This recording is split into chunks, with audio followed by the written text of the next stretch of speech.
This happened fair some of weeks, sometime recently our school's occasion break.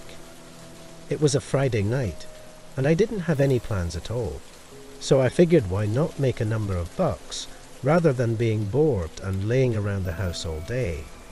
I began driving and set up the app to begin getting orders. It wasn't snowing out, but it was really cold and blustery, and there was still a thin layer of snow on the streets from earlier within the day. I think it was 6 p.m. when I begun, and I did a couple of orders sometime recently. I got one to choose up from an adjacent burger lord. Once I got the nourishment, I checked on the app where I was going. It was clear to begin with that it wasn't a house address, but when I zoomed in, I was a little more confused to see it was at the corner of two lanes, looking like perhaps a gas station. In spite of the fact that finding it to be unordinary, I clicked start course and began driving over. I didn't think it was anything terrible. I fair thought it was attending to be an unbalanced interaction, since I'd likely got to discover the individual within the parking lot and deliver it to them straightforwardly. Ordinarily, I never see the clients and fair do a fast drop-off. As I got closer and drove up to the crossing point it was at, I saw that it was a gas station that was right within the spot the bearings were taking me. The gas station itself looked ordinary, but no cars were within the stopping parcel. I pulled in and stopped in one of the spots at the back. At that point, remained in my car and attempted to see around for anybody. The app ought to have let them know that I'd arrived, so I was anticipating somebody to be out here waiting for me. But indeed, after 1 or 2 minutes, no one was here. I sent a content through the app fair letting them know that I was within the parking lot and holding up for them. Then I got out of my car to see in case I might get distant better, a much better, a higher, a stronger, an improved greater than an improved see around. The total crossing point was purge. No cars were passing by, and all the stores across the road appeared to be closed for the night. The longer I stood out there, the more unsettled I got. I checked my phone, still seeing no reaction from the client. I was almost to induce back into my car. Sometime recently a truck pulled into the gas station. They passed the pumps and drove right up to me, stopping fair some of spots absent. It was a more seasoned, dim red pickup with tinted windows. The primary thought to come through my head was why would they arrange for conveyance in the event that they were fair getting to conclusion up driving here besides. I'd thought some time recently that possibly they were a specialist at the gas station or were fair hanging out here for a few reasons, but presently this was distant more suspicious than it as of now was. The driver door opened and a man ventured out of the truck. From one see at him, he had an awfully dishevelled appearance, like something you'd anticipate from somebody living on the street. Indeed, his dress looked messy, red-coloured and torn. As he got out, I held up the pack with a slight grin, but the man didn't indeed see at it. He kept his eyes bolted on me as he approached, and something struck me, giving me the feeling to urge out of there promptly. I set the sack on the ground, and nearly right absent, the man began strolling speedier, as in case he knew I was planning to take off. I got in my car and began backing out fair as the man got up to my door, but at that point he ran right back to his truck, clearing out the nourishment on the ground. As I left the gas station, I saw him back out rapidly and begin speeding toward the exit I was clearing out from. I amazed it, going through a ruddy light and fair speeding down the street until I ought to where more cars were. The truck attempted to take after me for a minute, but then turned absent. Once I was secure, I called the police, but truly nothing came of it. In the warm of the minute, I never indeed thought to check the man's permit plate, in spite of the fact that, considering back, I'm not beyond any doubt in case he indeed had one. I do not know what he was doing, or what would have happened in the event that I didn't take off when I did, but knowing that I was so near to finding out is still horrifying. I do conveyances for my nearby Father John's. I'm in college, so usually fare one of the few employments I may select from. Many of my companions work here as well, but we're all conveyance drivers, so indeed, when we have the same shifts, we do not truly see each other besides. This happened to me final December, whereas I was picking up a few additional shifts sometime recently Christmas. This night it was snowing a great sum, making conveyances take longer than regular, whereas two getting more conveyances than regular. I was never as well pushed around work, in spite of the fact that having to go continuous for hours on conclusion was certainly not as pleasant.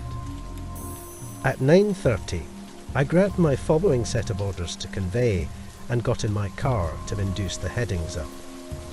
I had 2 orders, and the houses were fair 5 minutes from each other, but they were both pretty far from the shop. They were 15 minutes absent, which was more like 25 minutes in this climate. The primary portion of the drive was typical, but at that point it started taking me toward the less gone-by portion of town. The houses here were more seasoned, and most of the shops within the area had closed. No one ever came around here, unless they lived here, because it was so ancient and fare wasn't up to today's measures.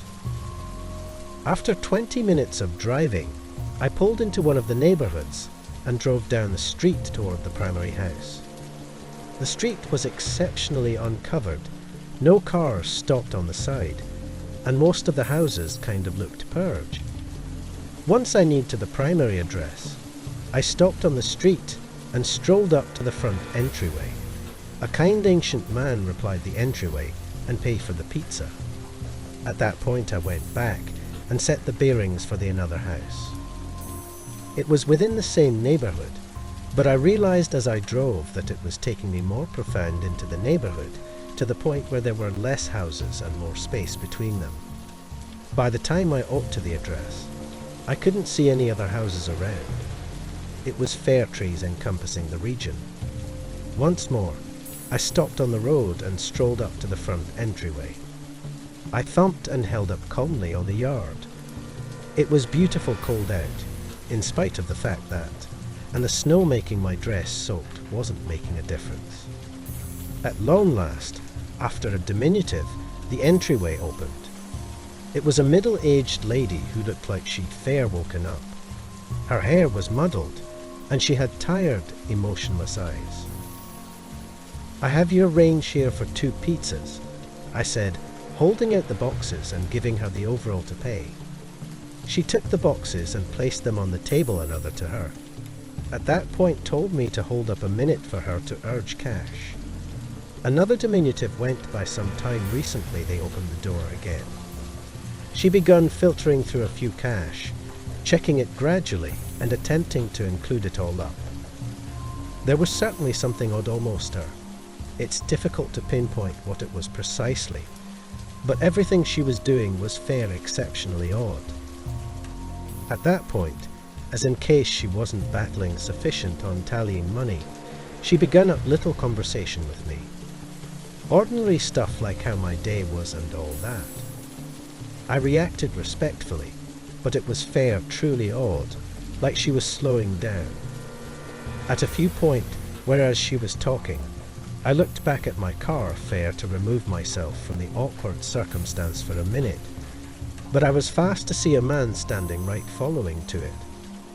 He was looking within the windows and doing something to the entryway, but when I looked back at the lady, her confront had moved into outrage. I figured it all out as well late, in spite of the fact that, as she come to out and snatched me, at that point begun shouting to the man by my car. He turned around and begun sprinting towards us as the lady attempted to drag me into the house. I pushed her absent and broke free. At that point, my instinctual took hold of me, and I sprinted into the trees. I seamless in the man's overwhelming strides crunching within the snow behind me, all the way through the woodland, until at last they began to blur absent. After 2 minutes of sprinting, I ceased to capture my breath. Luckily, the moon was lighting up the woodland sufficient for me to explore through it and back to one of the boulevards within the neighbourhood. I called 911 once I got service, and after 10 minutes of holding up within the cold, an officer arrived. Another watch car went to the house, finding the man exterior within the act of attempting to break into my car. To keep things from dragging on. Basically, the thought process was likely due to the couple running out of cash and turning to ransacking my vehicle.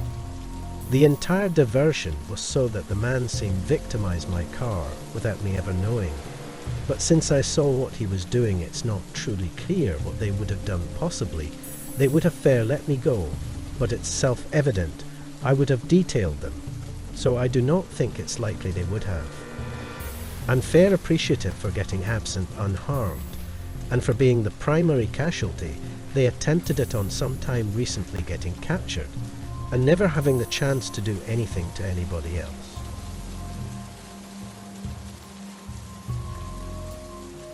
This was fair final winter in early February. I was driving to my following entryway Sprinter range. I was a bit tired as I'd been driving for the final 4 hours, and it was nearly 12 o'clock a.m. After this one, I was certainly calling it a night and heading domestic, as I was stressed about getting languid on the street, particularly with all the ice and snow. I was driving down a fairly purged street though.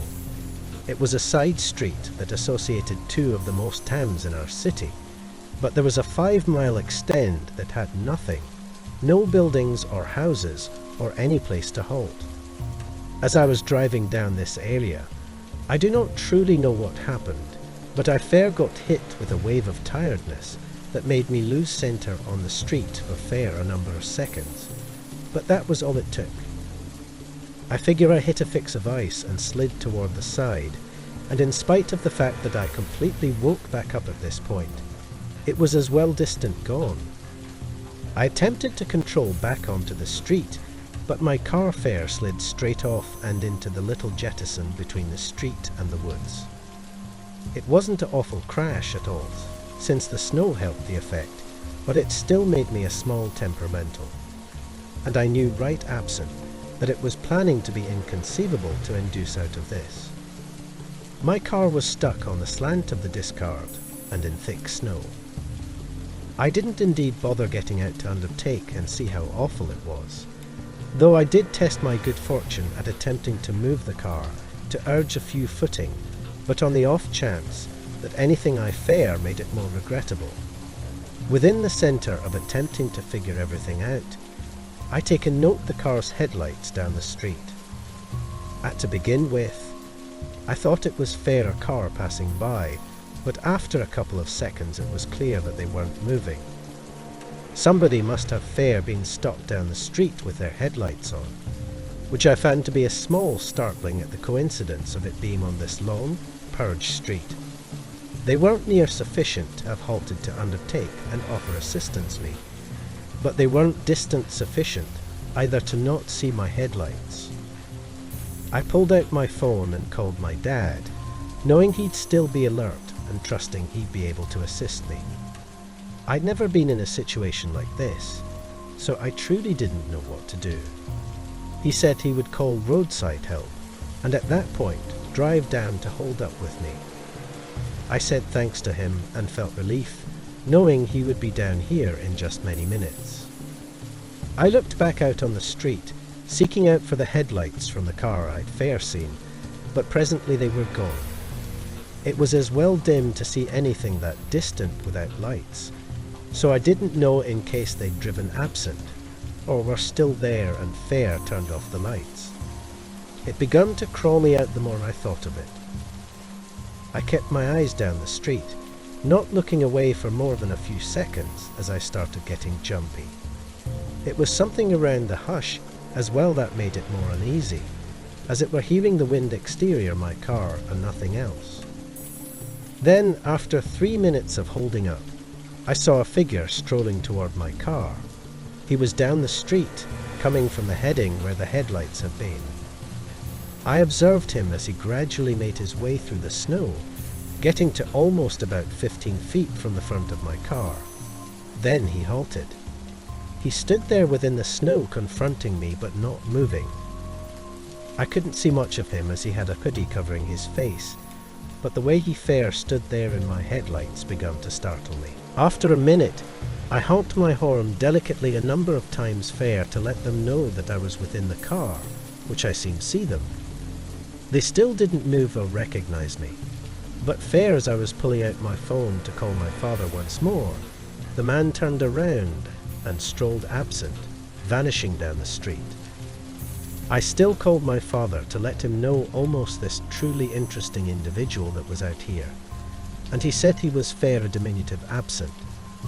I remained on the phone with him this time, and as it were 30 seconds afterward, I saw headlights turn on down the street and start moving toward my car. Once they were right over the street, they stopped and turned off their lights. I couldn't see over the jettison, but I listened the entryway open as I yelled through the phone what was going on. At that point, my dad's car pulled right before my seat and shrieked to a halt. I listened him shout at somebody as they got back in their car and sped absent. They didn't come back, but my father said the fellow was holding something in his hands that looked like he was going to break into my car with. Everything went firm after that, in spite of the fact that, and the car ended up not indeed having much harm to it. I'm not beyond any doubt what was approximately to happen that night, but I know I'm truly fortunate to have not found out. I do eat on the ends of the week, and now and then on days when school is out. Thank you for watching the video. Make sure to subscribe to my YouTube channel, Midnight Mysteria, for more amazing horror stories.